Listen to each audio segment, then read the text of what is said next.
Episode 14. Welcome to the Live Fit podcast with your host, Glenn Johnson.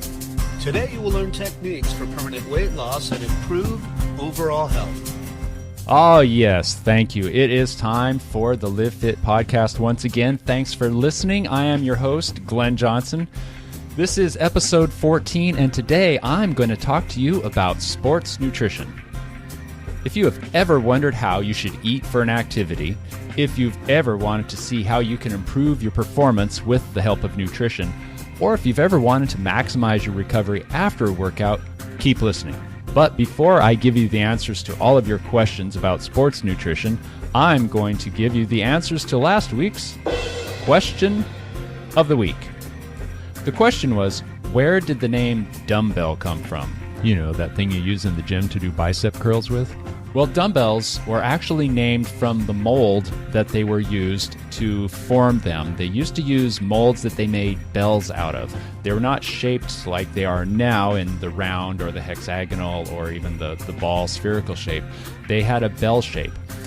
However, they didn't put a clanger inside of them, so they didn't make any noise. Ergo, they were mute or dumb. So they were dumb bells. Yeah, pretty interesting, right? Not quite PC, but the name has stuck. I'd like to thank you for leaving your ratings and reviews. They really do help the health of the show. If you haven't already done so, you can do this by visiting livefitlean.com/Stitcher or /iTunes. And speaking of reviews, I read one the other day that was left by KMDA and some numbers. Now, I don't know if this is male or female, but what this reviewer said is, it's good so far. I find it almost like listening to Mr. Rogers, though. When I first read that, I kind of was a little bit hurt. Not quite, but because Mr. Rogers is kind of dorky, and who wants to really think of themselves as dorky? But I understand the comparison because I do make a point of over-enunciating and being very clear. And part of the reason I do that is because I myself am a big podcast fan and a podcast listener, and I listen with headphones on my bike, in my car, which are kind of noisy environments, and I also like to listen at 1.5 speed, 1.5 times. And some of the people I listen to, they talk really quick and they do little machine gun bursts of speech, and they run their words together, and it's really hard to understand them. So I have really paid attention to speaking clearly and enunciating so it can be heard at any speed. I guess that makes me sound like Mr. Rogers, so be it. I was kind of a fan of his when I was a little kid. I watched his show all the time. Actually, I think I was making fun of him, but nonetheless, he got the ratings.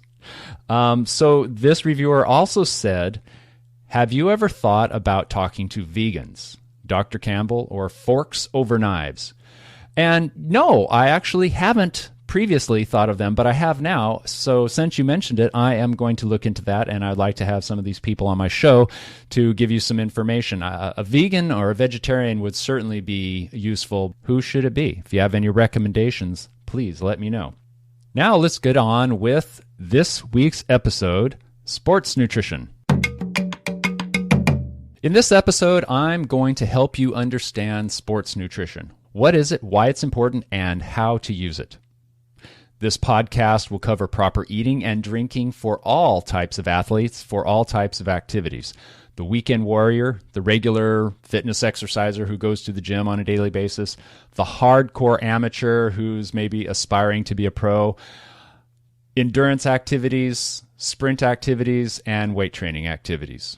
I'll explain the difference between the different kinds of nutrition, such as carbs, protein, fats, and water and electrolytes. I'm also going to talk about the difference between when this nutrition should be taken before, during, and after your activity or event. Since I'm a cyclist, my focus is going to be a little more skewed towards endurance activities, but I will interject with the shorter distance, the shorter runs, the sprints, and the weight training when necessary. I will talk about the different types of fuel for the body, because really when it comes down to it, if you want your body to perform like a well-tuned machine, you have to treat it really well and give it what it needs, not what your emotional brain wants. I'll talk about real food versus sports food versus liquid versus solid. By the end of this podcast, I would like you to be comfortable with the knowledge that you can properly fuel yourself for any athletic endeavor. Okay, what is sports nutrition? The nutrients the body needs for athletic activities. This is called fuel. What fuels do you need to make the body go? These nutrients are primarily carbs, fat, protein, water, and electrolytes. So sports nutrition is the what, the when, and the how much. Those are the three things you need to know before, during, and after an event. What are you going to eat? When are you going to eat it? And how much are you going to eat? And I say eat as the generic consume. Well, why is all this important? Can't I just eat whatever I want? I was on a bike ride once, and every time we pulled over, this guy pulled out a package of lunch meat ham and a can of Cheese Whiz, and he made these little, he would spray the Cheese Whiz on it, roll up the ham, and eat that. It was quite bizarre. Also very difficult to do while riding. But it seemed to work for him. It would not work for me, but it seemed to work for him. So can you just eat whatever you want? Some people can. Some people try. And I've seen many, many people fail, stop riding, stop running, quit, abandon their race because they ate the wrong things. And that's not even saying they ate whatever they wanted, but they just didn't fuel quite right. It does make a difference. It really makes a difference. I've read at least a dozen books on the subject of sports nutrition, and I've done years of personal research or experimentation on myself, and I've taken logs and notes, and I've refined and refined and refined until I found the very perfect combination. And that's what I'm going to share with you today, is what works for me. It may not work for everybody. You will have to decide that for yourself by going through some of the same steps. But if I can shorten that experimentation for you, I think that would be really beneficial. Other people will certainly have different ideas of what works with them, and it could be very different, like this guy with the ham and the cheese. That would not have worked for me, but like I said, it worked for him. So he apparently had his reasons for doing that, and I have my reasons for doing what I do and sharing it with you. Just remember one thing: you get out of your body what you put into it. So garbage in equals garbage out. Maybe he did okay with the ham and the cheese, but I think he probably could have done better with a different diet. So who needs to know about sports nutrition? Well, anybody who really cares about their performance. And the longer the activity, the more important it is. So if you're just going out for a 1-mile jog, it doesn't really matter. I mean, maybe if you ate a big meal immediately beforehand, you would get a little upset stomach, but it's probably not going to affect your performance on this little jog one way or the other, unless you're really trying to go super fast. Why then does sports nutrition matter to somebody who just wants to go work out for an hour every day at the gym? Well, because they could probably do a little bit better, feel better, have a little more energy, or recover better so they'd be more energetic for the next day, and so their muscles can rebuild and replenish and recover more rapidly. Basically, it's just a little tweak to help them fine-tune their performance, and it really could have a great deal to do with weight management as well. A lot of times people get the impression that they can eat whatever they want because they had a really good workout. That's usually not the case. Generally, people eat too much. So the hardcore amateur or the aspiring pro should really pay attention to their nutrition, both in between events, for the day before, during, and immediately afterwards, because it really is going to make a huge difference. And when you get into such tight variables as the higher levels of amateur and pro athletics, every tiny little speck of detail matters. So fuel. What can we use for fuel? What am I talking about with fuel? Basically, there's carbohydrates, which break down into simple and complex. So simple would be sugar, complex would be less sweet things, such as maltodextrin or pasta, potatoes, breads, bagels, things along those lines. Sports drinks, sports mixes are probably going to have a little bit of both complex and sugar. Milk is a pretty good performance fuel. protein. Protein is in milk. You could have protein in many other different forms. I'm going to go over my favorite foods in just a second, but these 3 macronutrients, carbs, protein, and fat, are the main things that you want to pay attention to when designing your nutrition program. My favorite performance fuels are maltodextrin.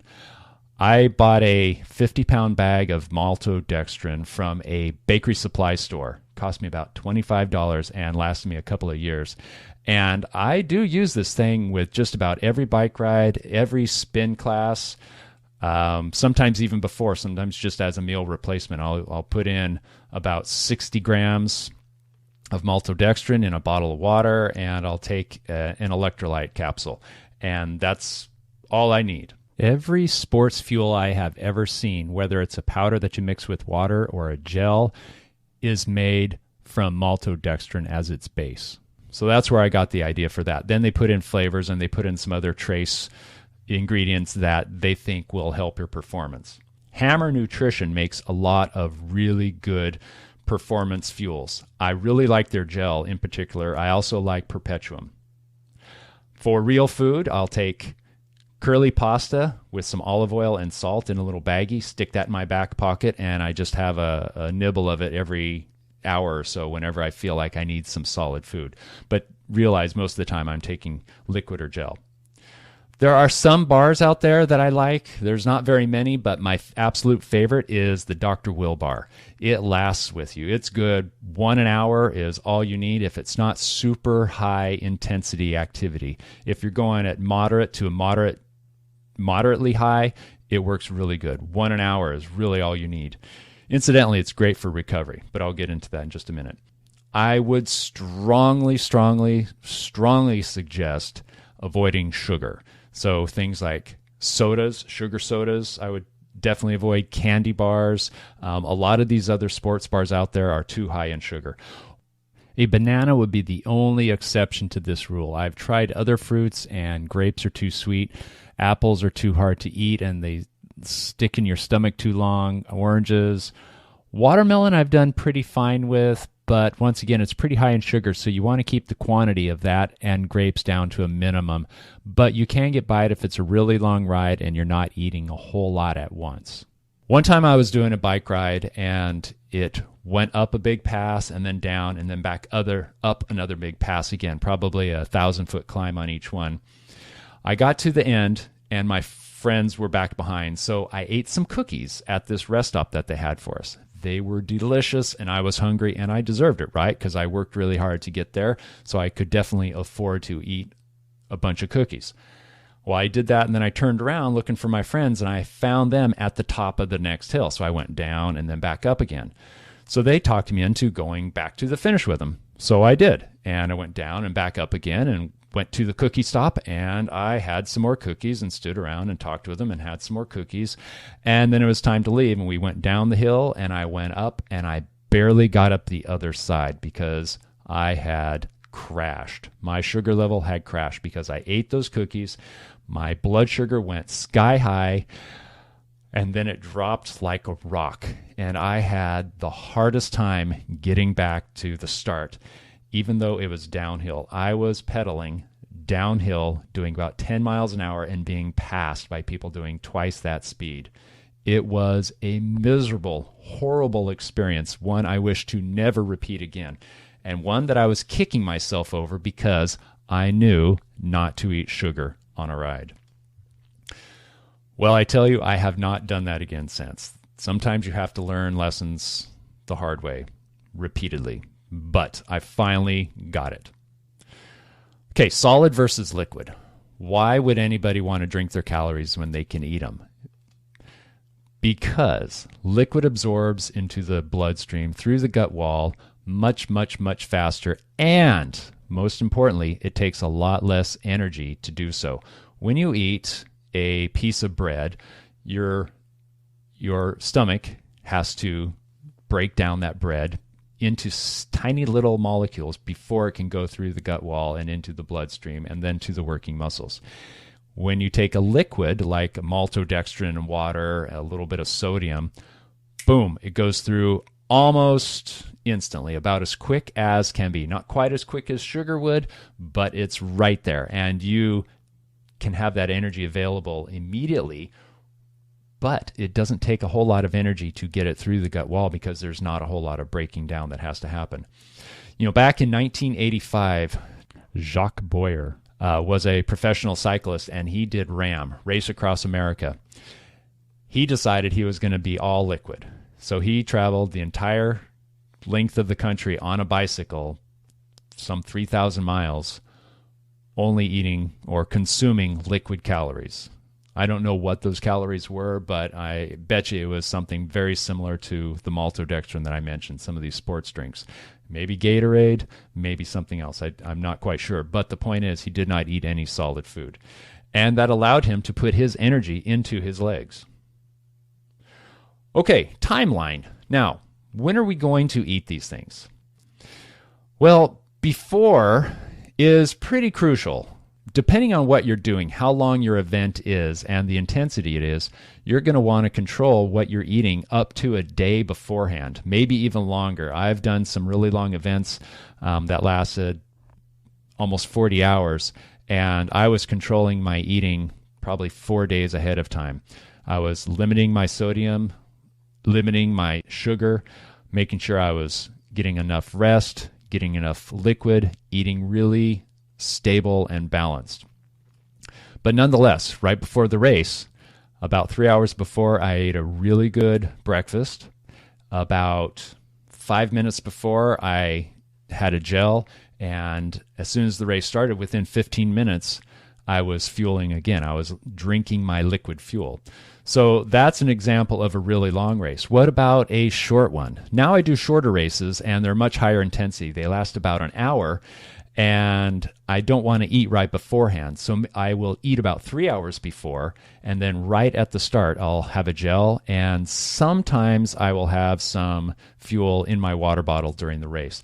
That's not crucial, but I like to have it depending on how I was able to fuel the day before and how I feel at the time.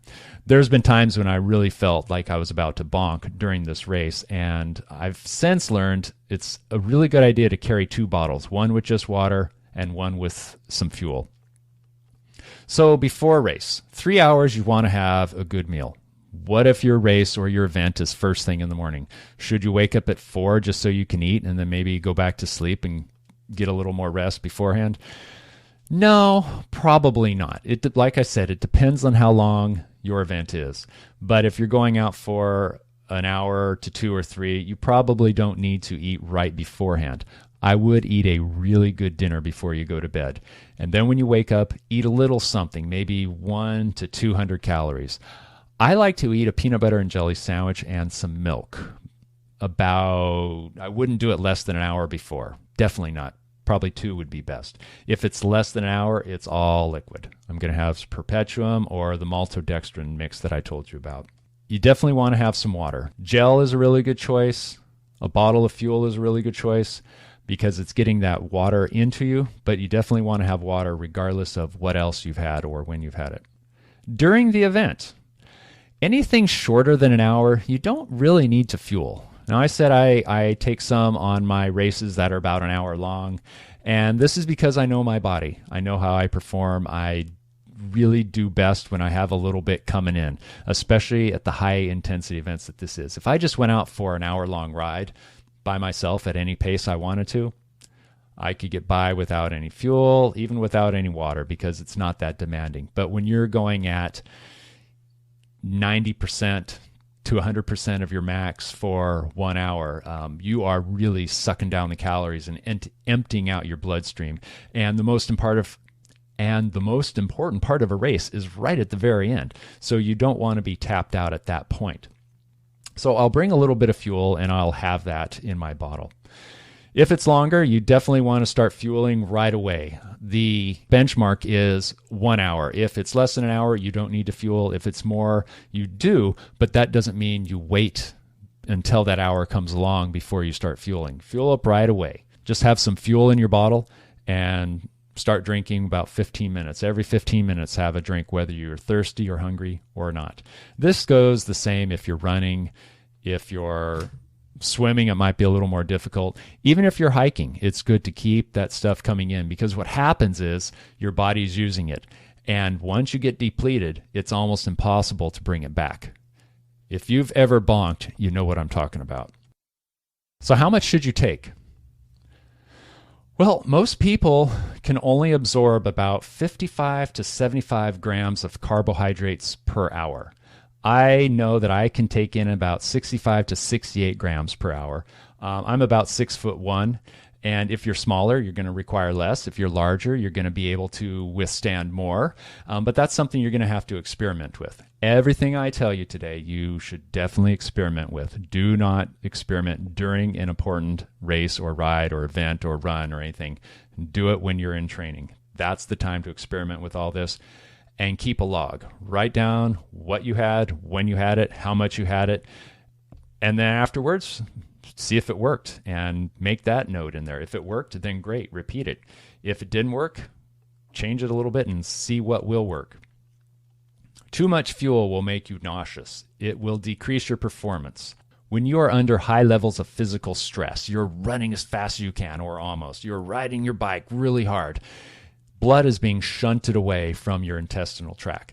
So that means there's not a whole lot of blood there to digest, to facilitate digestion, or to transport it from the gut wall into the bloodstream. So we want to eat or ingest these really simple mixtures. Like I said before, liquid is really best, but it also gets in really quick.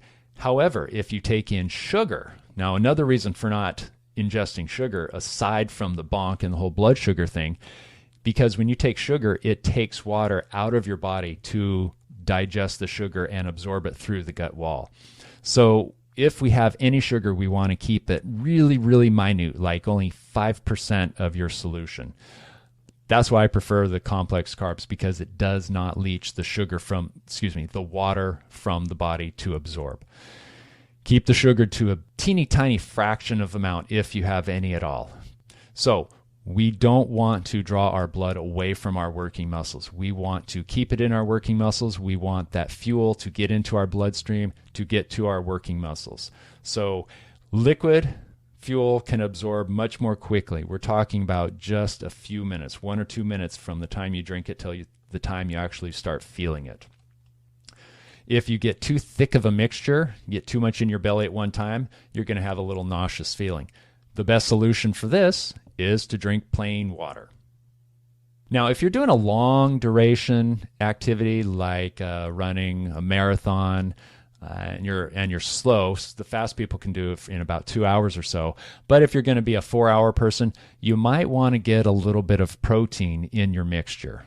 4 hours is still considered a fairly short duration.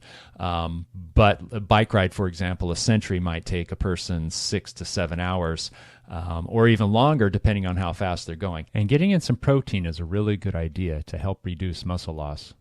How much? Not a whole lot. 5%, 15%. This is best done with a powder, with a powder protein mix like whey or soy. How much should you drink? Well, like I said, I like to have a bottle with about 65 grams of carbohydrates in it of the maltodextrin every single hour. Now, if it's really hot out, I'll have 1 bottle of plain water and 1 bottle of fuel every hour. But if it's 65 degrees or so, I need to down that 1 bottle every hour. If I come up to the hour and I still have some in there, I down it right away. Because I've found that if I don't drink that much, I'm going to be dehydrated. And that is a really sure way to fail. Your blood will get thicker. It'll be harder to pump. It'll be harder to transport oxygen and fuel around if you don't have enough water in it. So we want to keep that blood thin so it can pump. It'll be a lot easier for you. You'll get a lot higher performance out of it. Afterwards. Okay, what are we going to do after our race, after our big event? Eat anything we want. I was coming back from a race with a bunch of guys in my car, and one of them was talking about how many calories he burned during that race, and he was going to go get a bacon cheeseburger, fries, and a shake, because he said he burned about 3,500 calories during this 75-minute race. Well, no doubt he burned a lot of calories. It was hilly, it was fast, it was a really hard race. But it is pretty much impossible to burn 3,500 calories in 75 minutes, no matter how hard you're going. How many do you think he burned? 1,200 maybe? Maybe 1,400, 15 tops? No, not 1,500. I take that back. I would say about 1,200 tops at the very max he could have done. Considering that a person working at about a 70 to 75% of their maximum, so a moderate to moderately high rate, can burn about 10 calories per minute. That makes 600 calories per hour. And if they're working much harder, they can burn 15 calories a minute, bringing the average total up to 900 calories. Now, somebody's working really, really hard, let's say 20 calories a minute. Now, that is about 98% effort, max effort. In 1 hour, they can burn about 1,200 calories. So it really shows that burning the 300 or 3,000 calories that this person claimed was really farcical and strictly based on his sensation. He felt tired. He felt hungry. I don't doubt that. But the science doesn't lie either. And if he were to replenish that 3,000 calories with what he thought he had burned, he would still be at an overload for the day and would actually gain fat due to his race. So it's important to note how much you are actually burning before you start filling yourself back up again. So, should he eat that burger and fries and shake and all that? No way. Could he indulge a little bit? Yeah, sure. But if he wants to remain neutral, if he wants to keep his weight from increasing, if he wants to keep fat from storing on his body, he's not going to pig out like that. Here's what I do. After a big, intense race or event, I will eat either a small PB&J and a little bit of milk if I have that around, or more frequently, I have just a Dr. Will bar and a bottle of water. I have that immediately. As soon as I get off the bike, within 15 minutes, I eat that. And that tides me over for 2 or 3 hours. It's really quite amazing. Now, the difference between doing that and waiting is huge. Let's say I finish a hard race. I have some water. I drive home. And then I go ahead and eat. So I eat a meal, regular size meal. I clean up. And before I'm even done with that, I'm ready for more. I'm still hungry. And I find that I continue to be hungry all the rest of that day, all because I didn't take advantage of that window of opportunity. What's the window of opportunity? Well, that thing starts closing as soon as you stop exercising, and you have about 30 minutes until it's closed. Now, it's not a big slam. It's closing gradually, so the sooner you eat, the better. The window of opportunity is your ability to eat and take nutrients in and send them directly to the working muscles that need them the most. So if I'm on my bike and I'm pedaling really hard and I eat some food that has some protein and some carbs in it, it's going to go right to my muscles. Those muscles are going to start rebuilding, recovering, and filling back up with the carbohydrates. So they're ready for later. So I have energy, so I don't feel tired out. And also, so the signal going up to my brain that says these muscles need energy is stopped, because it takes a little while to get there that says, hey, we're really hungry. We need some food. Send some food down to us. Well, if we eat right away, we satisfy those muscles so they don't send that signal up to the brain saying they need a ton of food. Now, this guy I told you about before who was going to eat all that food afterwards, he was probably responding to how his muscles felt. They were depleted. They were tired. They were really hungry. Had he eaten something immediately after he got off the bike, I think he wouldn't have even made that statement. Wouldn't quite occur to him. He might have said he was really tired and he used a lot of energy in that race, but I don't think he would have been craving the big greasy burger and fries and shake. Don't overeat, though.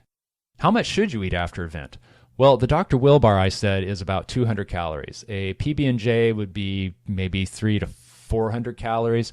I would really suggest you keep it no more than that. 200 to 300 calories would really be ideal, because the body's still working really hard. Your metabolism is still going. You might get off the bike, the race is over, but bzz, it's still buzzing. If you eat something big and heavy and hard to digest, you're just going to get really tired because now that blood is split between the stomach and the legs, and now you don't have enough energy to even stay awake. So you're going to feel really tired and listless. Either way, plenty of water, lots of water. You cannot stay at neutral water during a hard event, especially if it's hot out. I said I drink a bottle every hour, and that's usually not quite enough. That's not as much as I actually sweat out, but that is as much as I can tolerate. And it's pretty easy to pay attention to and be aware of how much I'm taking in. It's the same with fuel. I told you what I do for consuming during my events. That doesn't mean I'm going to stay at a neutral caloric balance. That just means I'm going to stave off fatigue and starvation long enough to get through my event. It doesn't mean I'm going to be at a neutral balance, because you can certainly work a lot harder than you can take in. I could pedal hard enough to burn 1,000 calories an hour, but I cannot eat those 1,000 calories during that hour. Yeah, I could eat 1,000 calories in an hour, but not while I'm working that hard. So you have to have a game plan. You need to go into your event on purpose, knowing what you're going to eat and when you're going to eat it. That's why it's so crucial to experiment and keep a logbook of what you eat, when you eat, and how much you eat. I went for a century with one guy. I did not know that this was his first century. So I'm all loaded up with all of my fuel and water, and we go off and we ride our bikes, and we get about 65 miles. And I noticed he wasn't eating very much. I think he had one gel somewhere along the way, and he's starting to slow down, and his head is hanging. And he asked me if I have any food, so I share some gel with him, but I didn't have enough to feed him too. I could have brought it, but I didn't know I needed to. So we went to a mini mart because this guy was not prepared. And that's when I found out this was his first century, and he didn't really know how much he needed. He had never ridden more than 40 miles before, but here he goes, out to do 100. That's cool. I just wish I would have known. So we go to a mini mart.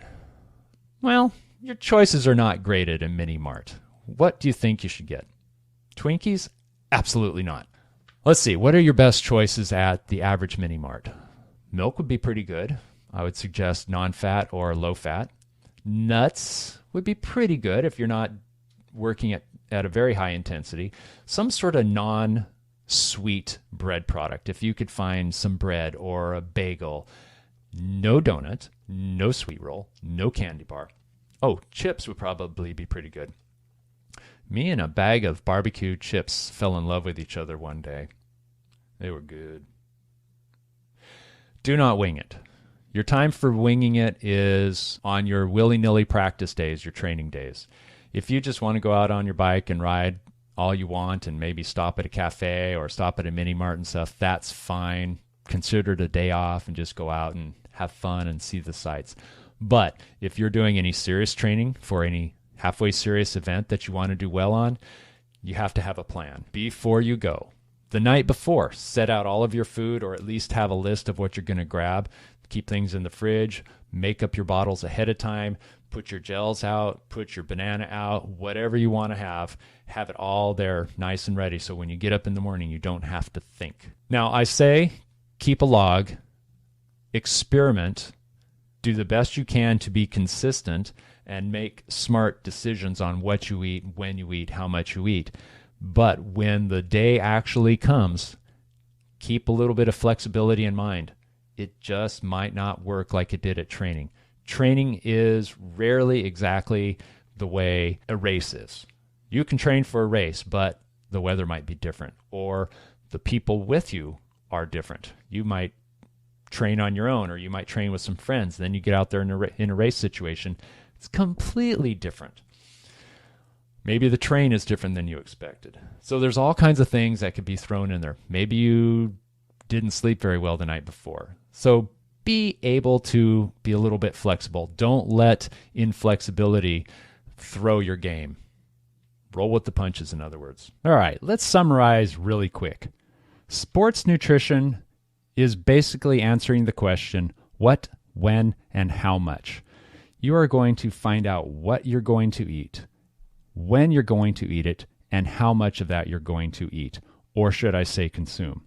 All of these three components will fit into the next batch. before, during, and after. What will you eat before? When will you eat it before? And how much of it will you eat? Same with during, same with after. Now, what indeed? We have carbohydrates, fat, protein, water, and electrolytes to choose from. There's a wide variety of carbs, fat, and protein to choose from. So choose wisely, use experience, and use some of the information that I gave you here today. I next want to go over weight training. I didn't really talk about weight training because everything seemed to really focus on endurance training, but there isn't that big of a difference between weight and a short endurance event. Either way, you're going to eat beforehand, something beforehand. Depending on how long your workout is, if it's more than an hour, then yes, you're going to need to refuel during. If it's less than an hour, you probably don't. But you also want to make sure you make use of that window of opportunity right after your workout. As soon as you're finished working out, have one of those Dr. Will bars. Have a protein shake. Have a PB&J. Have a sandwich. Definitely have some water.